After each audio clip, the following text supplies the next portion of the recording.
যদি কোনো ব্যক্তি হঠাৎ করে অজ্ঞান হয়ে যায়, তার শ্বাস প্রশ্বাস না চলে অথবা পালস না পাওয়া যায় বা গ্যাসপিং করতে থাকে, তাহলে তৎক্ষণাৎ কার্ডিও পালমোনারি রিসাসিটেশন বা সিপিআর দেওয়া অত্যন্ত জরুরি। সবার প্রথমে এমার্জেন্সি নম্বরে কল করুন, তারপরে সিপিআর শুরু করে দিন। ফার্স্ট স্টেপ হলো চেস্ট কম্প্রেশন। এক্ষেত্রে ওই ব্যক্তিকে একটা ফ্ল্যাট সারফেসে শুইয়ে দিন। এরপরে ওই ব্যক্তির চেস্টের মাঝখানে একটা হাত আর একটা হাতের উপরে রেখে ফিঙ্গার্স গুলোকে ইন্টারলক করে জোরে প্রেস করতে শুরু করুন, যাতে ডিপ 2 থেকে 2.5 ইঞ্চির মতো হয়, আর স্পিড যেন 100 থেকে 120 কম্প্রেশন পার মিনিট হয়।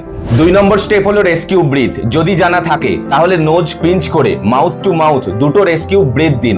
প্রতি 30টা কম্প্রেশনের পরে 2টো রেস্কিউ ব্রিথ দেওয়া জরুরি। কিন্তু যদি আপনি আনকমফোর্টেবল হন, তাহলে শুধু চেস্ট কম্প্রেশনও কন্টিনিউ করতে পারেন, আর এটা কন্টিনিউ ততক্ষণ করুন যতক্ষণ না ওই ব্যক্তি রেসপন্সিভ হচ্ছে অথবা ইমার্জেন্সি হেল্প আসছে। সঠিকভাবে সিপিআর দেওয়াটা জেনে রাখা অত্যন্ত জরুরি, তাই ভিডিওটিকে সেভ করে রাখুন। আর এরকম ইমার্জেন্সি টিপস পেতে অবশ্যই চ্যানেলটিকে সাবস্ক্রাইব করুন।